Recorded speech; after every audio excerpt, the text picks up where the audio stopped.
You think you know the face of the person you love most in the world. You think you know the warmth in her voice, the gentle rise and fall of her chest as she breathes, the promise of her smile when she walks through the door. But tonight, on the live broadcast from Teller headquarters, you will learn how quickly all that certainty can shatter. Somewhere, beyond the camera's glowing eye, in a cold, windowless cell, a thing not quite human waits, a thing that needs a body to survive, a body stolen by the one person who should have been safest of all, your mother. When 6-year-old Lisa dialed in with trembling fingers, the operator heard only static until her voice cut through like a frightened bird. "Something's wrong with my mother," she whispered, the line crackling with each desperate word. Her face. "It's not her. Her voice. It's all wrong. I think she wants to hurt me." Even through the professional calm of the hotline, a catch of alarm passed between agents. Within minutes, Teller and Benji had burst into Lisa's home, finding her mother collapsed by the doorway, skin ashen and eyes too bright to be human. With gentle care, they carried Lisa away. Then, with practiced precision, encased the creature masquerading as her mother in heavy chains and locked her in cell 254. The live feed began with nothing but darkness and the low hum of fluorescent lights. A single camera swung into view, capturing a small concrete chamber. The walls were scraped, stained with old marks that could have been scratches or something deeper. The entity sat in the corner, pale hair tangled around a face too wide, too still. It stared without blinking, lips parted in a silent scream frozen forever. A faint drip echoed through the cell, counting down the seconds until something terrible would happen. At Teller headquarters, monitors glowed in the dim control room. Benji leaned forward, eyes narrowing as he adjusted the zoom. Electricity flickered overhead, a warning the creature had triggered.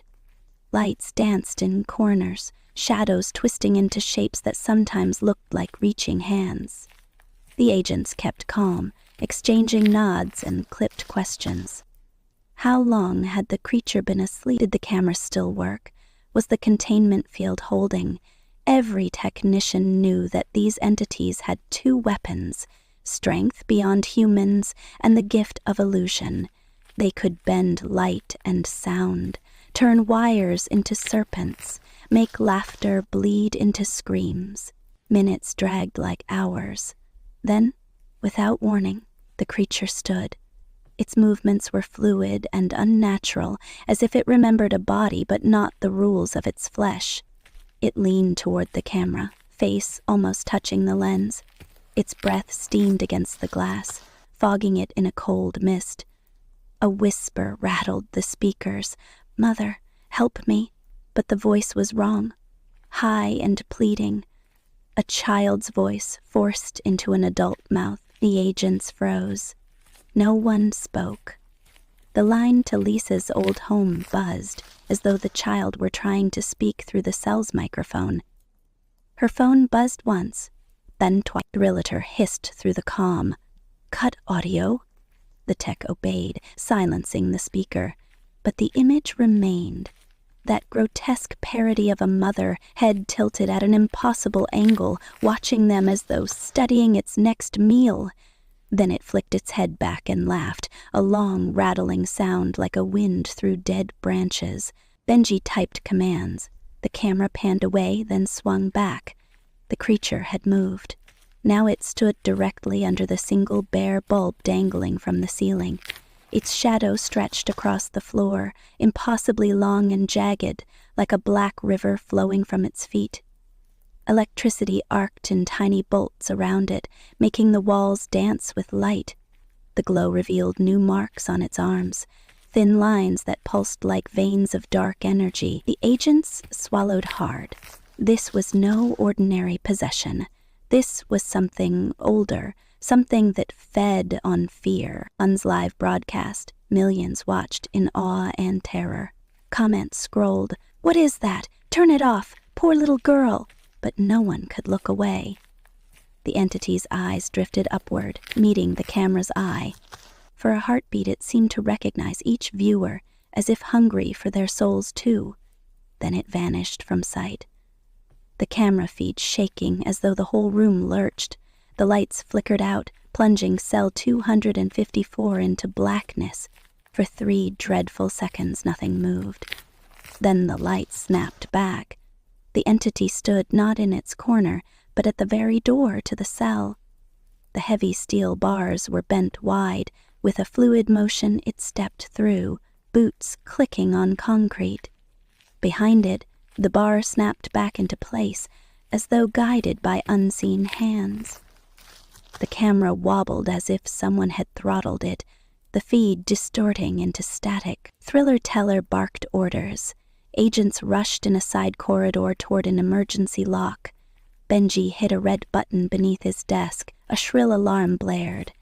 In the control room, the doors slammed shut, sealing the corridor with thick steel. But the monitor showed cell 254 empty. The creature had escaped. For the first time, agents realized the true scope of their nightmare. Some whispered that each entity once freed would seek the next vessel. Some believed that if it stayed too long in one body, it would burn it from inside out. They had seen it happen. Flesh boiled, eyes melted, bones bursting like old wood. Lisa's mother had been lucky. Her death wiped away any evidence. But no one in the control room was sure that the creature wanted to move on. It might want to stay, to toy with them for as long as possible. Across the screen, the feed switched to a grid of cameras, every cell, every hallway. Empty. The creature could be anywhere. A shape flickered in the corner of cell 311, an old doll shelf. The figure vanished when the camera blinked. In the ventilation shaft, a shadow flicked past, too fast to identify. In the cafeteria, a chair lay overturned.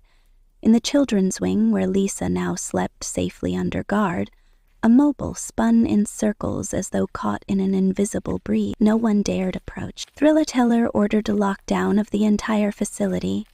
Doors sealed, shutters dropped over cameras, power rerouted through manual switches. The control room glowed red, an endless sea of warnings and alarms. But even here, behind the thickest steel and the most advanced safeguards, the creature found ways to whisper through the speakers. Soft laughter, the tinkle of keys, a child's cry for help. Each sound was a blade through the mind, a promise of pain. An agent working the 3 a.m. shift caught sight of movement in the main hallway. White hair, pale skin, the long coat of a scientist. He froze, unable to believe his eyes. The figure passed the doors of cell 254, where only empty shadows lay. "Hello?" the agent called. No answer. The figure slipped into the shadows and was gone. Security footage later showed nothing, but the agent swore he saw her mother's face, smiling as she walked away. Benji and Thriller Teller gathered in the command center, red lights reflecting on their masks. They spoke in low voices about protocols, about contingencies, about the chain of command they should now bypass. They agreed on one thing. They needed to trap it again, before it learned the layout fully, before it began preying on the staff. But every plan they devised felt fragile, as though the creature had already anticipated it. On the live broadcast, the timer ticked upward. Hours since containment breached. Hours until disaster. Viewers wrote prayers and pleas. Forum threads speculated about how to save Lisa, how to call in outside help, how to kill what could not die. Some believed the live feed was a trick, a horror show staged for clicks. Others insisted it was real, that somewhere a girl was hiding and praying her mother's face would not appear in the window. In a dusty archive beneath the complex, Thriller Teller found an old tome. The pages crackled with age, filled with symbols that pulsed when he touched them. They spoke of binding rituals, of names that twisted tongues. There was a price, blood, tears, even sacrifice. He turned to Benji. "We have no choice," he said. "This ends tonight." They assembled a small team, a cleric fluent in forgotten languages, a technician to rig a sound trap, a guard armed with silvered steel. Lisa stayed behind, protective glass, eyes closed, clutching a teddy bear. In the hall outside cell 254, candles flickered.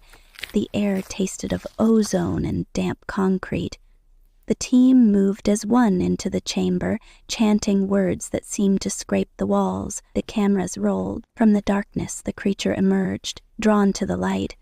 It wore Lisa's mother's face, but with the skin stretched tight as if sewn on. Its eyes glowed red. It snarled, a sound like metal grinding. The cleric's voice rose, a steady drone. The technician cranked a reel of speakers, playing a recording of the creature's own whisper, captured earlier. The sound looped, warping the air.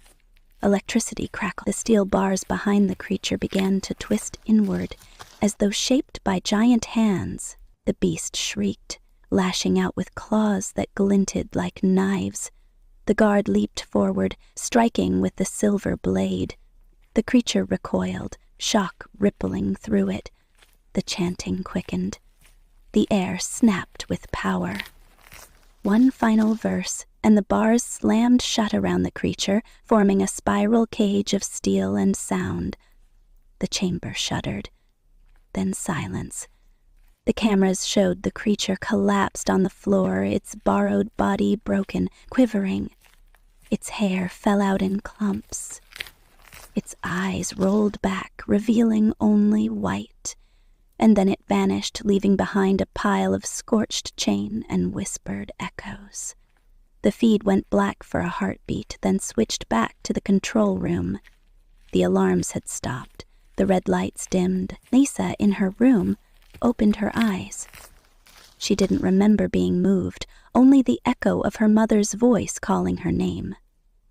Thriller Teller knelt before her, removing her headphones. "It's over," he said softly. She looked into his eyes, saw kindness there, and for the first time felt safe. On the live broadcast, the words "Containment reestablished" flashed across the screen. Millions watched as technicians repaired cameras, as data scrolled past, as the building settled back into its uneasy calm. But the feed lingered on cell 254. In the darkness, a faint glow pulsed once, twice, like a heartbeat. Then it faded to black, and somewhere, deep within the silence, a voice whispered, "Until next time."